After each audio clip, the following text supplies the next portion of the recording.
صفحہ نمبر 64۔ حضرت ابوالحسن خرقانی رحمۃ اللہ علیہ، آپ طریقت و حقیقت کا سرچشمہ، فیوض و معرفت کا منبع و مخزن تھے۔ آپ رحمۃ اللہ علیہ کی عظمت و بزرگی مسلمہ تھی۔ آپ حضرت بایزید بسطامی رحمۃ اللہ علیہ کا دستور یہ تھا، سال میں ایک مرتبہ مزارات شہداء کی زیارت کے لیے تشریف لے جایا کرتے تھے۔ جب خرقان پہنچتے تو فضا میں منہ اوپر اٹھا کر اس طرح سانس کھینچتے جیسے کوئی خوشبو سونگھنے کے لیے کھینچتا ہے۔ ایک مرتبہ مریدین نے پوچھا کہ آپ رحمۃ اللہ علیہ کس چیز کی خوشبو سونگھتے ہیں؟ ہمیں تو کچھ بھی محسوس نہیں ہوتا۔ آپ نے فرمایا، مجھے سرزمین خرقان سے ایک مرد خدا کی خوشبو آتی ہے جس کی کنیت ابوالحسن اور نام علی ہوگا۔ وہ کاشتکاری کے ذریعے اپنے اہل و عیال کی رزق حلال سے پرورش کرے گا اور مجھ سے مرتبے میں 3 گنا ہوگا، کیونکہ اس میں 3 خصوصیات مجھ سے زیادہ ہوں گی۔ نمبر 1، اس پر بار عیال ہوگا۔ نمبر وہ کھیتی باڑی کرے گا۔ نمبر 3، وہ درخت لگائے گا۔ 20 سال تک آپ کا یہ معمول رہا کہ خرقان سے بعد نماز عشاء حضرت بایزید بسطامی کے مزار پر پہنچ کر یہ دعا کرتے کہ اے اللہ، جو مرتبہ تو نے بایزید کو عطا کیا وہی مجھ کو عطا فرما دے۔ اس دعا کے بعد خرقان سے واپس آتے اور عشاء کے وضو سے ہی نماز فجر باجماعت ادا کرتے۔ آپ رحمۃ اللہ علیہ کے ادب کا یہ عالم تھا کہ بسطام سے اس نیت کے ساتھ الٹے پاؤں واپس ہوتے کہ کہیں حضرت بایزید کے مزار کی بے ادبی نہ ہو جائے۔ پھر 12 سال اپنے معمول پر قائم رہنے کے بعد حضرت بایزید کی قبر سے یہ آواز سنی کہ اے ابوالحسن، جو تم نے حق سے مانگا تھا تمہیں مل چکا ہے، اب تم خرقان میں بیٹھ کر مخلوق خدا کی رہنمائی کرو، اب تیرا بھی دور آ گیا۔ آپ رحمۃ اللہ علیہ نے جواب دیا کہ میں تو قطعی امی ہونے کی وجہ سے علوم شرعیہ سے ناواقف ہوں، اس لیے میری ہمت افزائی فرمائیے۔ ندا آئی، مجھے جو مرتبہ حاصل ہوا ہے وہ صرف تمہاری ہی بدولت ہے۔ آپ رحمۃ اللہ علیہ نے جواب دیا کہ آپ تو مجھ سے 39 سال قبل دنیا سے رخصت ہو چکے ہیں۔ ندا آئی کہ یہ قول تو تمہارا درست ہے، لیکن حقیقت یہ ہے کہ جس وقت بھی میں سرزمین خرقان سے گزرتا تھا تو اس سرزمین سے آسمان تک ایک نور ہی نور نظر آتا تھا۔ میں اپنی ایک ضرورت کے تحت 20 سال تک دعا کرتا رہا، لیکن دعا قبول نہ ہوئی۔ صفحہ نمبر 65۔ اور مجھ کو یہ حکم دیا گیا، تو اس نور کو ہماری بارگاہ میں شفیع بنا کر پیش کرے تو تیری دعا قبول کر لی جائے گی۔ چنانچہ اس حکم پر عمل ہونے سے دعا قبول ہو گئی۔ اس واقعہ کے بعد حضرت ابوالحسن خرقانی خرقان واپس ہوئے تو صرف 24 یوم میں قرآن پاک مکمل کر لیا۔ لیکن بعض روایات میں یہ بھی ہے کہ حضرت بایزید کے مزار سے ندا آئی کہ سورہ فاتحہ شروع کرو، اور جب آپ نے شروع کی تو خرقان پہنچنے تک پورا قرآن مجید ختم کر لیا۔ ایک مرتبہ آپ رحمۃ اللہ علیہ اپنے باغ کی کھدائی کر رہے تھے، وہاں سے چاندی برآمد ہوئی۔ آپ نے اس جگہ کو بند کر کے دوسری جگہ سے کھدائی شروع کی تو وہاں سے سونا برآمد ہوا، پھر تیسری جگہ سے مروارید اور چوتھی جگہ سے جواہرات برآمد ہوئے، لیکن آپ رحمۃ اللہ علیہ نے کسی کو بھی ہاتھ نہیں لگایا۔ فرمایا، ابوالحسن، ان چیزوں پر فریفتہ نہیں ہو سکتا، یہ تو کیا اگر دین و دنیا دونوں بھی مہیا ہو جائیں جب بھی تجھ سے انحراف نہیں کر سکتا۔ ہل چلاتے وقت جب نماز کا وقت آ جاتا تو آپ بیلوں کو چھوڑ کر نماز ادا کرتے، جب نماز پڑھ کر کھیت پر پہنچتے تو زمین تیار ملتی۔ ایک مرتبہ کوئی جماعت کسی مخدوش راستے پر سفر کرنا چاہتی تھی۔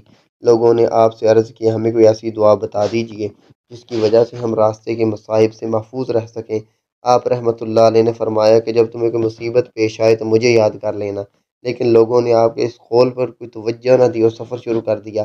راستے میں ان کو ڈاکوؤں نے گھیر لیا۔ ایک شخص جس کے پاس وافر مال اسباب تھا، جب ڈاکو اس کی طرف متوجہ ہو تو اس نے صدق کے دل سے آپ رحمۃ اللہ علیہ کا نام لیا، جس کے نتیجے میں مال و اسباب سمیت لوگوں کی نظروں سے غائب ہو گیا۔ یہ دیکھ کر لوگوں اور ڈاکوؤں کو بہت تعجب ہوا، مگر جن لوگوں نے آپ رحمۃ اللہ علیہ کو یاد نہیں کیا وہ سب لوٹ لیے گئے۔ ڈاکوؤں کی واپسی کے بعد وہ سب کی نظروں کے سامنے آ گیا۔ جب اس سے پوچھا گیا تو کہاں غائب ہو گیا تھا تو اس نے کہا کہ میں نے سچے دل سے شیخ کو یاد کیا تھا، اللہ نے اپنی قدرت سے مجھے سب کی نظروں سے پوشیدہ فرما دیا۔ اس واقعہ کے بعد جب وہ جماعت خرقان واپس آئی تو حضرت ابوالحسن نے عرض کیا کہ ہم صدقے دل سے خدا کو یاد کرتے رہے، اس کے باوجود بھی ہمارا مال لوٹ لیا گیا، لیکن جس شخص نے آپ کو یاد کیا وہ بچ گیا، اس کی وجہ کیا ہے؟ آپ نے فرمایا تم صرف زبانی طور پر خدا کو یاد کرتے تھے اور ابو الحسن خلوص قلب سے خدا کو یاد کرتا تھا، لہذا تمہیں چاہیے کہ تم ابو الحسن کو یاد کر لیا کرو، کیونکہ ابو الحسن تمہارے لیے خدا کو یاد کرتا ہے اور خدا کو صرف بے زبانی یاد کرنا بے سود ہے۔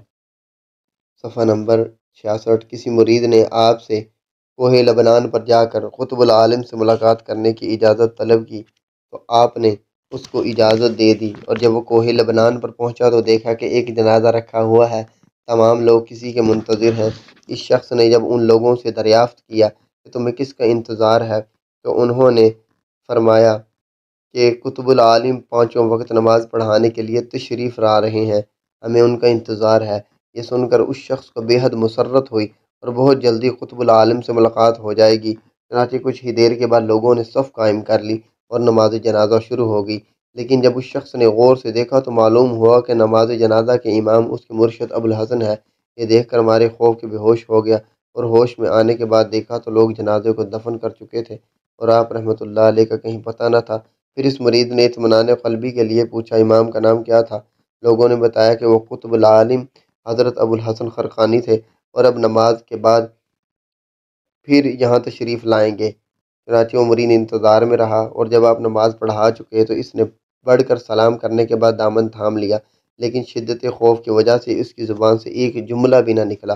پھر آپ رحمۃ اللہ علیہ نے اس کو ہمراہ لے جاتے ہوئے فرمایا کہ تو نے جو کچھ یہاں دیکھا کسی کو زبان پر نہ لانا، کیونکہ میں نے خدا تعالیٰ سے عہد کیا ہے کہ مجھ کو مخلوق کی نگاہوں سے پوشیدہ رکھتے ہوئے میری مخلوق کو میرے مراتب سے آگاہ نہ فرمائے، سوائے بایزید مستعمی کے جو مرنے کے بعد بھی حیات ہیں۔ ایک مرتبہ کسی نے آپ رحمۃ اللہ علیہ سے عراق جا کر درس حدیث میں شرکت کرنے کی اجازت طلب کی تو آپ نے پوچھا کیا یہاں کوئی درس حدیث دینے والا موجود نہیں ہے؟ اس نے جواب دیا یہاں تو کوئی مشہور محدث نہیں ہے۔ آپ نے فرمایا ایک تو میں ہی موجود ہوں، اللہ تعالیٰ نے امی ہونے کے باوجود اپنے فضل و کرم سے مجھے تمام علوم سے آگاہی عطا فرمائی ہے، اور حدیث تو میں نے خود حضور نبی کریم صلی اللہ علیہ وسلم سے پڑھی ہے، لیکن آپ رحمۃ اللہ علیہ کے قول کا اس شخص کو یقین نہ آیا۔ چنانچہ رات کو خواب میں اس کو حضور صلی اللہ علیہ وسلم کی زیارت ہوئی۔ آپ فرما رہے ہیں جوان مرد سچی بات کرتے ہیں۔ اس خواب کے بعد صبح سے اس نے آپ رحمۃ اللہ علیہ کی خدمت میں پہنچ کر حدیث کا درس لینا شروع کر دیا، اور آپ رحمۃ اللہ علیہ درس دیتے ہوئے بعض اوقات یہ بھی فرمایا جاتا ہے کہ یہ حدیث نبی کریم صلی اللہ علیہ وسلم کی نہیں ہے۔ اس شخص نے جب پوچھا آپ کو کیسے معلوم ہوتا ہے؟ فرمایا کہ جب تم حدیث پڑھتے ہو تو میں حضور صلی اللہ علیہ وسلم کے مشاہدے میں مشغول رہتا ہوں، جو صحیح حدیث ہوتی ہے اس کو پڑھتے وقت حضور نبی کریم صلی اللہ علیہ وسلم کی پیشانی پر مسرت کی جھلک ہوتی ہے۔ صفحہ نمبر 67۔ لیکن جو حدیث پاک صحیح نہیں ہوتی اس پر آپ صلی اللہ علیہ وسلم کی پیشانی مبارک پر شکن آلود نظر آتے ہیں، جس سے مجھے اندازہ ہو جاتا ہے کہ صحیح حدیث کون سی ہے۔ ایک دن آپ رحمۃ اللہ علیہ نے حضرت ابو سعید رحمۃ اللہ علیہ سے فرمایا آج میں نے تمہیں موجودہ دور کا ولی مقرر کر دیا، کیونکہ عرصہ دراز سے میں یہ دعا کیا کرتا تھا اللہ تعالیٰ مجھے کوئی ایسا فرزند عطا فرما دے جو میرا ہمراز بن سکے، اور اب میں خدا کا شکر ادا کرتا ہوں کہ اس نے مجھے تم جیسا شخص عطا کر دیا۔ حضرت ابو سعید نے کبھی اب آپ رحمۃ اللہ علیہ کے سامنے لب کشائی نہ کی۔ جب لوگوں نے اس کی وجہ پوچھی تو فرمایا شیخ کے بالواجہ بات نہ کرنا ہی داخل ثواب ہے، کیونکہ سمندر کے مقابلے میں ندیوں کو اہمیت نہیں دی جاتی۔ پھر بتایا کہ خرقان آنے کا وقت ایک پتھر کی طرح تھا، لیکن آپ کی توجہ نے مجھے گوہر آبدار بنا دیا۔ حضرت ابو سعید ایک بہت بڑے اجتماع سے خطاب فرما رہے تھے جس میں حضرت ابو الحسن کے صاحبزادے بھی موجود تھے۔ اس وقت ابو سعید نے فرمایا کہ خودی سے نجات پا جانے والے شخص ایسے ہوتے ہیں جیسے بچہ شکم مادر سے پاک و صاف نکلتا ہے، اور وہ لوگ ایسے ہو گئے جس طرح عالم ارواح سے عالم خاکی میں گناہوں سے پاک آتے ہیں۔ پھر آپ رحمۃ اللہ علیہ نے صاحبزادے کی جانب اشارہ کرتے ہوئے فرمایا تم ان لوگوں سے واقفیت حاصل کرنا چاہتے ہو تو ان میں ان صاحبزادوں کے والد بزرگوار بھی موجود ہیں۔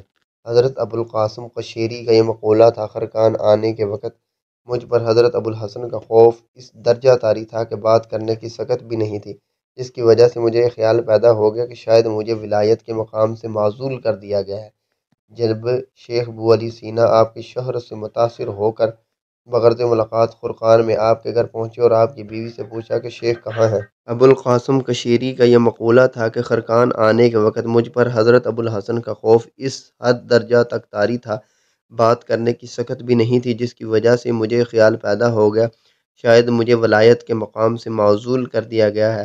جب شیخ ابو علی سینا آپ کی شہرت سے متاثر ہو کر بغرض ملاقات خرقان میں آپ کے گھر پہنچے اور آپ رحمۃ اللہ علیہ کی بیوی سے پوچھا کہ شیخ کہاں ہے، تو انہوں نے جواب دیا، تم ایک زندیق و کاذب کو شیخ کہتے ہو، مجھے نہیں معلوم کہ شیخ کہاں ہے، البتہ میرے شوہر تو جنگل میں لکڑیاں لانے کے لیے گئے ہیں۔ یہ سن کر شیخ ابو علی سینا کو خیال ہوا، جب آپ کی بیوی ہی اس قسم کی گستاخی کرتی ہے تو نامعلوم آپ کا کیا مرتبہ ہے۔ جو میں نے آپ کی بہت تعریف سنی ہے، لیکن ایسا محسوس ہوتا ہے کہ آپ بہت ادنیٰ درجے کے انسان ہیں۔ پھر جب آپ کی جستجو جنگل کی طرف روانہ ہوئے تو دیکھا کہ آپ ایک شیر کی کمر پر لکڑیاں لادے تشریف لا رہے ہیں۔ یہ واقعہ دیکھ کر ابو علی سینا کو بہت حیرت ہوئی، لہذا قدم بوس ہو کر عرض کی، اللہ تعالیٰ نے آپ کو ایسا بلند مقام مرتبہ عطا فرمایا ہے، آپ کی بیوی آپ کے متعلق بہت بری باتیں کرتی ہے، آخر اس کی کیا وجہ ہے؟ صفحہ نمبر 68۔ تو آپ نے فرمایا، اگر میں اس کا بوجھ برداشت نہ کر سکتا تو پھر یہ شیر میرا بوجھ کیسے اٹھاتا؟ پھر آپ ابو علی سینا کو اپنے گھر لے گئے۔ کچھ دیر گفتگو کرنے کے بعد فرمایا کہ اب مجھے اجازت دے دو، کیونکہ میں دیوار تعمیر کرنے کے لیے مٹی بھگو چکا ہوں۔ یہ سن کر آپ دیوار پر جا بیٹھے۔ اس وقت آپ کے ہاتھ سے وصولی چھوٹ کر زمین پر گر پڑی۔ جب ابو علی سینا اٹھا کر دینے کے لیے آگے بڑھے تو وہ خود بخود زمین سے اٹھ کر آپ کے ہاتھ میں پہنچ گئی۔ یہ کرامت دیکھ کر ابو علی سینا آپ کے معتقدین میں شامل ہو گئے۔ ایک مرتبہ مریدین سمیت آپ کو 7 یوم تک کھانا میسر نہ آ سکا۔ 7ویں دن ایک آدمی آٹے کی بوری اور بکری لے کر آپ کے پاس آیا، آواز دی، میں یہ چیزیں صوفیہ کے لیے حاضر ہوا ہوں۔ آپ نے مریدین سے فرمایا، مجھ میں تو صوفی ہونے کی کوئی صلاحیت نہیں ہے، لہذا تم میں سے جو صوفی ہو وہ جا کر لے لے۔ لیکن کسی نے اپنے صوفی ہونے کا دعویٰ نہ کیا، سب فاقہ سے بیٹھے رہے۔ آپ کے ایک اور بھائی بھی تھے، اگر آپ رات کو عبادت میں مشغول ہوتے تو دوسرے بھائی پوری رات ماں کی خدمت گزاری کرتے رہتے۔ ایک دن جب دوسرے بھائی کا نمبر ماں کی خدمت کرنے کا تھا تو اس نے آپ سے کہا کہ اگر آپ آج میرے بجائے والدہ کی خدمت میں رہ جائے تو میں رات بھر عبادت کر لوں۔ چنانچہ آپ نے ان کو اجازت دے دی اور خود ماں کی خدمت میں رہے۔ لیکن اس شب عبادت کی ابتدا کرتے ہی آپ کے بھائی نے یہ غیبی ندا سنی کہ ہم نے تمہارے بھائی کی مغفرت کرنے کے ساتھ ساتھ تمہاری ان کے طفیل بخشش کر دی۔ یہ سن کر انہیں حیرت ہوئی اور خدا سے عرض کی، یا اللہ، میں نے تو تیری عبادت کی ہے اور ماں کی خدمت میں گزاری ہے، پھر اس کی وجہ کیا ہے کہ میری مغفرت کی بجائے اس کی مغفرت کر کے مجھے اس کا طفیلی بنا دیا گیا؟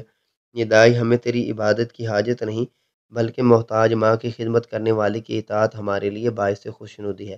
40 سال تک کبھی آپ نے ایک لمحہ کے لیے بھی آرام نہیں کیا، عشاء کی وضو سے فجر کی نماز ادا کرتے رہے۔ 40 سال کے بعد ایک دن مریدین نے سے فرمایا، تکیہ دے دو، میں آرام کرنا چاہتا ہوں۔ مریدین کو اس سے بہت حیرت ہوئی، پوچھا، آج آپ آرام کے خواہاں کیوں ہیں؟ فرمایا کہ آج میں نے خدا کی بے نیازی و استغنا کا مشاہدہ کر لیا، البتہ 30 سال تک اللہ تعالیٰ کے خوف کے سوا میرے قلب میں کوئی خیال پیدا ہی نہ